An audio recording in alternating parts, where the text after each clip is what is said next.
আসসালামু আলাইকুম। Welcome back to cooking by Ibadat. অনেকেই কিন্তু এই ছোট আলুগুলো খেতে চায় না। কিন্তু এই ছোট আলুগুলো দিয়েও কিন্তু অনেক মজার, মজার রেসিপি তৈরি করা যায়। তার মধ্যে কয়েকটা রেসিপি আমি আপনাদের সাথে শেয়ার করব।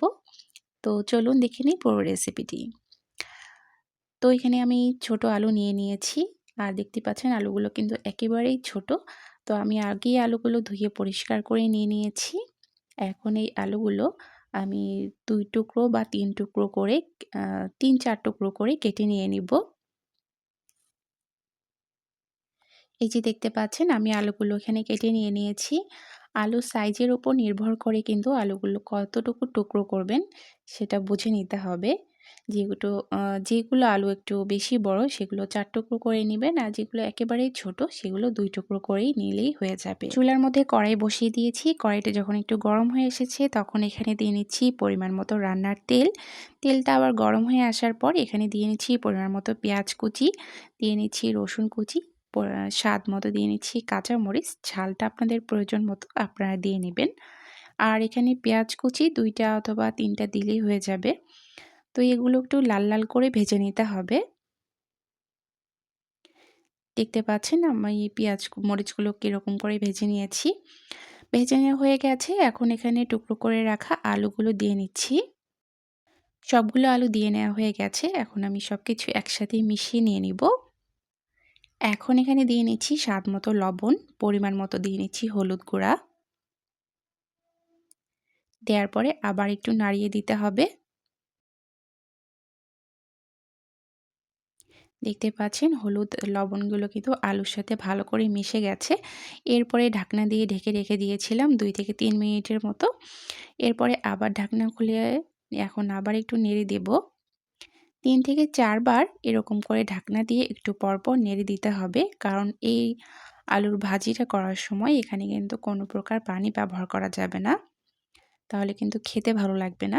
যার জন্য ঢাকনা দিয়ে ঢেকে এই ভাপের মধ্যেই আলুগুলোকে সেদ্ধ করে নিতে হবে। কয়েকবারই এই প্রসেসটা ফলো করার পরে দেখবেন আলুগুলো কিন্তু পারফেক্টভাবে সেদ্ধ হয়ে যাবে।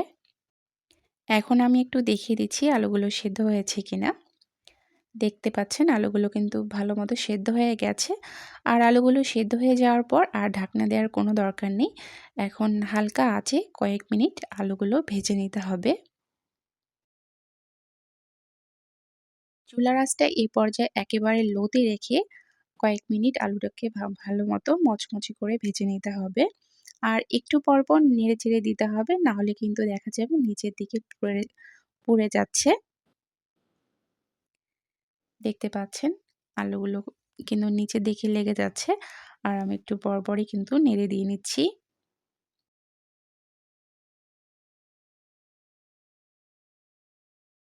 ৩ থেকে ৪ মিনিট যদি এই প্রসেসটা ফলো করে আলুগুলো ভেজে নেন, তখন দেখবেন আলুগুলো চামড়াগুলো কুঁচকিয়ে আসছে। আর তখন বুঝবেন আলুগুলো ভাজা হয়ে গেছে। তো আমি এখন পরিবেশন করে নিয়ে নিলাম। দেখতেই পাচ্ছেন চটজলদি কত সুন্দর মজার একটা রেসিপি তৈরি হয়ে গেল। আর এই আলুর ভাজিটা গরম, গরম ভাতের সাথে খেতে অসাধারণ লাগে। আর সাথে যদি থাকে মসুর ডালের পাতলা ডাল কিংবা ভাতের মাড়ের ডাল, তাহলে তো কথাই নেই।